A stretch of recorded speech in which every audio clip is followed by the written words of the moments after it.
Imagine an independent evaluator coming into our center right now. He has no cultural attachments, he has no emotional attachments, he does not even belong to our madhab.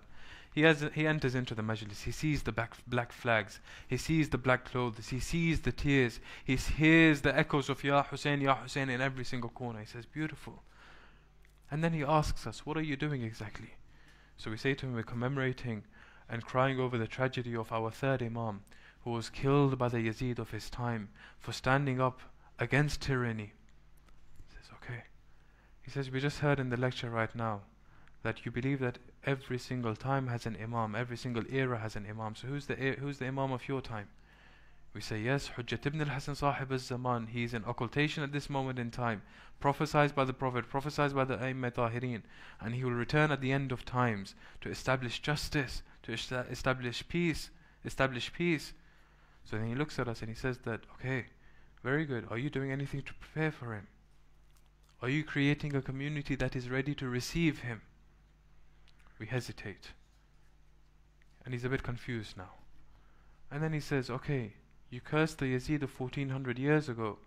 Naturally, when the Imam of your time rises, he will face opposition. Have you recognized and identified or are opposing the Yazids of your time? Have you warned your children against them? Have you identified them? Silence. So he says, let me get this straight. Are you mourning and crying over the failures of the people back then, but repeating that failure right now? And he's not mocking us, he's not condemning us. He's just holding up a mirror.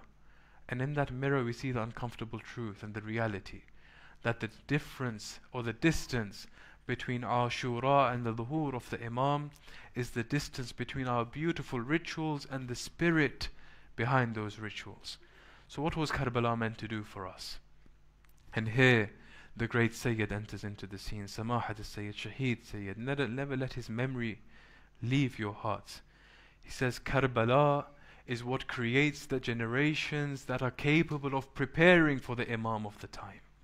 He says Karbala is what creates the generations that are ready to support and assist the Imam of the time in establishing peace, in establishing justice, in eradicating oppression and injustice. Hence there must be a connection between Ashura and the Dhuhoor of the Imam. Now we take it a level higher. The question is, why is it that after gathering for 20, 30, 40 plus years and attending these majalis, that this connection between Ashura and the Dhuhoor of the Imam has not yet been established within our centers? Why not? Why hasn't that mobilization yet happened?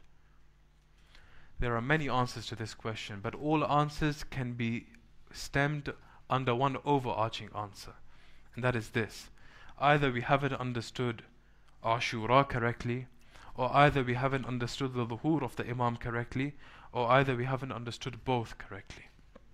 What is our understanding of Ashura?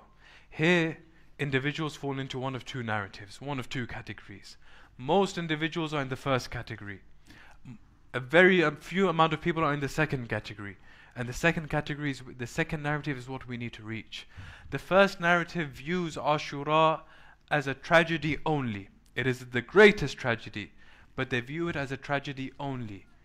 It has the marsi, it has the matam, it has the majlis, and all of this is absolutely necessary. This is our red line. May we be sacrificed for this Aza of Imam Hussain alayhi salam. This is our red line, but it stops there. They don't realize that just as rain falls and softens the earth, these tears were meant to fall and soften our heart and prepare our heart and cleanse our heart of all of these idols of fear and remaining in our comfort zones and public opinion and ego and what other people think. It was meant to cleanse our heart of all of these idols so that it can prepare our heart for those Husseini principles to be established and take root from within. This was the purpose of the first narrative. And this is where most of us have remained. We have only remained in the Majlis Matam, and we have to continue this. It absolutely has to continue. This is how our madhab has actually survived. But they forget that there's a second narrative as well. This narrative doesn't reject the first narrative. It embraces it and it takes it forward. It uses it and it takes it forward. It says that if your tears for Abu Abdullah al-Hussein alayhi salam are truly true, then you live like Hussein alayhi salam. If you curse the Yazid of 1400 years ago, then you identify and oppose the Yazid of today as well, so that you can help the Imam of your time. But when we remain in the first narrative, we don't even realize that there's a second narrative to reach, then a few very dangerous consequences to begin to take place. A person can live in an illusion, sit here on the minbar of Imam Hussein alayhi salam, recite the masa'ib of Ali al-Asghar alayhi salam, and say how he was killed by the Yazid of 1400 years ago. But this same person will smile and take photos and act peacefully with individuals who justify the killing of 17,000 children in Gaza, for example. Sometimes even in the libas of scholars sometimes. And an individual can oppose and curse Ibn Ziyad. In Ziyarat al-Ashura we curse Ibn Ziyad. But this individual who enabled the actions of Yazid 1400 years ago, but the same individual will have no problem inviting the current day Ibn Ziyads into our centers. Individuals who enable the actions of our times Yazids by supplying them with F-35 parts or whatever. We'll have no problem, because we haven't truly understood Ashura correctly. And because we haven't understood Ashura correctly, and because those Husseini principles haven't yet been established within our hearts, then we don't see the world with the eyes that we need to see the world with. And we don't understand, and we don't find it within our hearts the need and the urgency to prepare for the reappearance of the Imam of our time.